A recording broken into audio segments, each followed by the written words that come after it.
2020 pengambilan citranya, ya. Jadi bisa kita lihat berapa banyak longsor yang terjadi.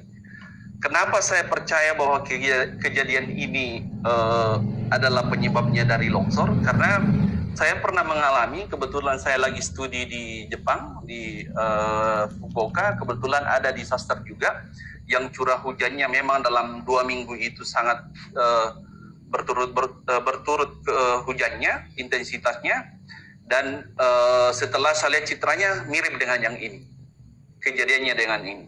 Mungkin ada yang bertanya, kenapa sih bentuknya dalam gelondongan?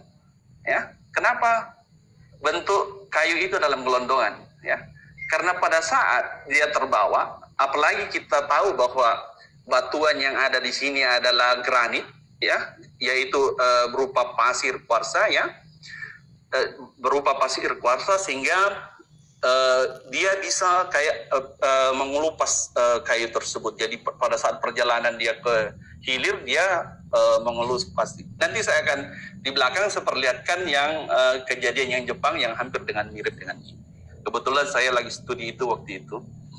Kemudian kenapa sih terjadi longsor sebenarnya di daerah ini? Ya, kita sudah lihat tadi geologinya, ya. Kemudian mungkin juga ada yang bertanya, kenapa sih di hutan terjadi longsor? Ya. Di sini kita lihat bahwa dari geologi itu adalah granit, ya. Di daerah bawah, bagian bawahnya itu adalah ada daerah yang namanya kedap, ya. Dengan intensitas curah hujan yang tadi yang kita dapatkan, yang kita lihat ya dari bulan 5 sampai dengan bulan 7 itu dia continuous setiap hari ada curah hujannya, maka daerah hulu ini dia itu akan mengalami airnya akan sampai pada daerah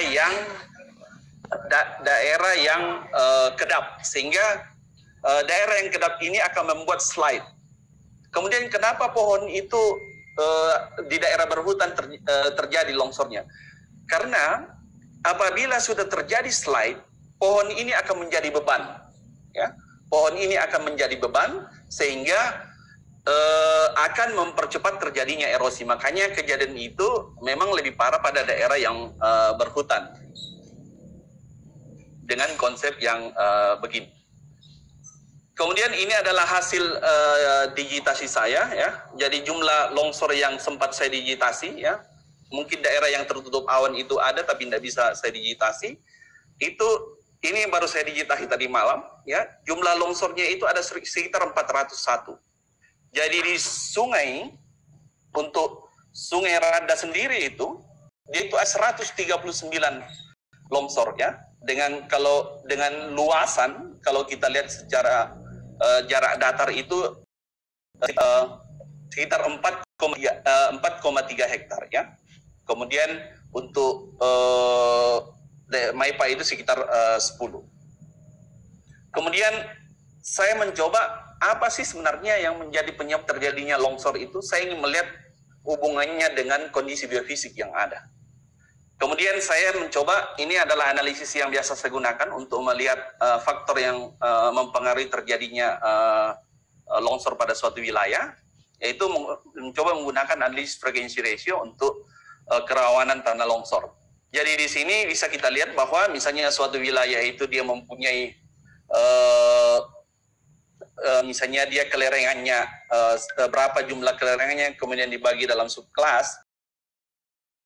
Dalam subkelas itu dibagi dengan keseluruhan longsor itu, sehingga bisa kita lihat berapa sih frekuensi rasio yang terjadi pada kelas A, kelas B, dan C nantinya. Sehingga bisa kita nanti buat tentang landslide hazard index-nya, atau bisa juga sampai ke peta kerawanannya. Di sini saya coba membuat sampai peta kerawanannya. Ini dari hasil analisis saya, ini kebetulan buru-buru ya, tadi malam saya analisis. Jadi di wilayah ini bisa kita lihat, ya, grafik ini tentang kelerengan, tutupan lahan, area lereng, kurvatur, kerapatan sungai, ketinggian tempat, sampai formasi geologinya. Jadi yang paling berpengaruh sebenarnya kejadian longsor itu, ya, memang dari faktor geologinya adalah kelerengan tempat. Ya. Daerah tersebut adalah yang mempunyai kelerengan lebih besar dari 40 derajat itu, dia mempunyai nilai frekuensi terjadinya longsor itu sekitar 4. Berarti di antara semua ini, kelerengan itu yang sangat mempengaruhi pada kondisi misalnya granit Kambuno ya. Ini dihubungkan semua dengan yang ini. Kemudian kalau kita lihat dari tutupan lahan, di sini yang banyak terjadi longsor itu intensitas frekuensinya itu pada sungai karena kiri kanan sungai ya. Kemudian di hutan rimba yang tadi itu, karena pada saat tanah itu sudah air itu sudah mencapai pada daerah kedap, pohon itu akan menjadi penyebab terjadinya longsor. Jadi stabilitas itu akan semakin terpengaruh stabilitas lereng oleh adanya beban di atas. Kemudian kalau dilihat dari arah lereng, ya ini arah lereng, saya akan coba melihat semua bahwa ke arah selatan itu yang paling berpengaruh di sini ya, arah selatan dan tenggara. Karena memang kita lihat arah daripada daerah aliran sungai itu ya dari mengarah dari utara ke selatan. Dan itu mungkin yang pengaruh. Dari beberapa analisis saya memang selalu berpengaruh terhadap arah aliran. Gitu ya. Kemudian dari bentukan lahan memang ini masih didominasi oleh daerah yang cembung. Ya. Kemudian kerapatan sungai. Kenapa saya lakukan kerapatan sungai? Karena kerapatan sungai itu berpengaruh tentang kelembapan tanah nantinya. Makanya ini dilihat ternyata kerapatan sungai itu dia berpengaruh terhadap kejadian yang terjadi. Kemudian dari ketinggian tempat ini dia itu di atas 500 ini baru mulai ada pengaruhnya pada 500 sampai 1000 di sini yang paling banyak kejadiannya. Ya. Kemudian untuk formasi geologi memang yang paling berpengaruh hanya pada granit Kambuno. Jadi memang granit Kambuno ini yang sangat bahaya pada saat misalnya terjadi longsor kayak begitu. Tapi ini juga perlu kita lihat bahwa ini pasti berpengaruh juga dengan daerah sekitarnya. Kenapa intensitas curah hujan sangat tinggi? Mungkin pembukaan lahan di kanan kiri wilayah tersebut itu sangat masif di luar daerah aliran sungai tersebut. Sehingga akumulasi hujan, kita tahu bahwa awan itu bergerak dari tekanan tinggi ke tekanan rendah. Tekanan rendah itu di daerah ini. Karena dia masih mempunyai hutan yang sangat lebat. Ya. Berbeda mungkin 20 tahun yang lalu, curah hujannya itu merata karena daerah wilayah ini masih hutannya merata. Ya. Berbeda dengan kejadian saat ini. Dari situ bisa kita lihat bahwa ternyata semakin lereng, ya, semakin naik lereng itu semakin tinggi terjadinya frekuensi terjadinya longsor. Ya. Mulai dari 20 derajat ini sudah mulai. Jadi kalau dia di bawah 1 itu berarti dia tidak terlalu berpengaruh. Tapi dia di atas 1 itu dia sangat berpengaruh. Apalagi kalau sudah sampai 4. Ini adalah peta kelerengan. Kemudian ini adalah bagaimana rasio kejadiannya. Jadi kalau kita lihat ini bisa saja terjadi pada yang merah-merah ini. Ini sangat bisa terjadi. Kemudian berdasarkan ketinggian dari sini kemudian kita petakan bahwa wilayah ini yang paling rawan untuk daerah tersebut. Kemudian dari penutupan lahan, ya, daerah sungai dan hutan rimba di sini yang sangat berpengaruh. Kemudian dari arah lereng, ya, arah lereng yang paling berpengaruh adalah dari arah selatan, ya, selatan dan tenggara, ya, ini bisa kita lihat. Sehingga ini bisa dipetakan juga tentang frekuensi kejadiannya. Setelah itu kita buat kurvaturnya, demikian juga kalau flat itu tidak terlalu berpengaruh, yang berpengaruh adalah dia cembung dan dia cekung. Kalau dia cembung, dia akan berpotensi untuk menghalangi air hujan pada saat itu sehingga dia masuk dalam.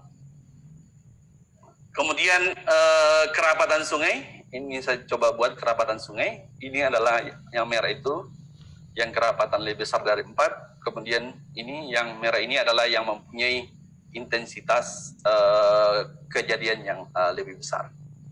Kemudian ini adalah geologi, wilayah geologi, kemudian ini adalah yang di atas ya. Kemudian dari situ saya coba menghasilkan peta kerawanan untuk wilayah ini. Ya. Ternyata daerah yang paling rawan itu adalah yang merah-merah ini, peta kerawanan ini. Jadi misalnya terjadi saja sedikit aktivitas pada daerah yang merah dan mulai orange ini sangat berpengaruh terhadap kejadian longsor pada wilayah tersebut. Sehingga di arahan saya ini dari penutup itu kejadian banjir bandang rada dan daerah tangkapan air Maipakula itu dominasi oleh kondisi alam sebenarnya menurut saya, yaitu intensitas curah hujan yang kita lihat tadi 3 bulan, ya, nggak pernah berhenti, yang tinggi. Kemudian faktor daripada biofisik itu kelerengan, kemudian geologi, kemudian ketinggian tempat, kemudian kerapatan sungai yang dendritik pada daerah tersebut yang memang sangat berpengaruh. Dan dari itu semua memang perlu memperhatikan perubahan fungsi hutan daerah hulu yang menjadi hutan lindung kembali. Jadi memang 434 yang saya jelaskan sebelumnya, daerah itu adalah semuanya itu adalah hutan lindung. Tapi dengan keluarnya 362 ada yang berubah fungsi menjadi hutan produksi. Mungkin perlu dipertimbangkan kembali, ya, perubahan fungsi itu karena wilayah tersebut adalah catchment area untuk kota Masamba, ya. Kemudian dari berikutnya saya bisa berikan bahwa perlu penataan sempadan sungai untuk menghindari kejadian susulan. Dan ini memang sangat penting, ya. Saya kira di Permen 32 itu tentang lingkungan hidup itu sudah ada tentang sempadan sungai. Tapi kita tahu masyarakat kita masih hidup juga di sempadan sungai, ya. Ini saya kira untuk kota Masamba itu perlu ditata kembali sehingga kejadian ini tidak akan terjadi berikutnya. Insya Allah tidak akan terjadi. Oke, saya kira itu saja dari saya. Saya akan coba tampilkan. Ini adalah kebetulan ini slide dari Prof. Tetsuya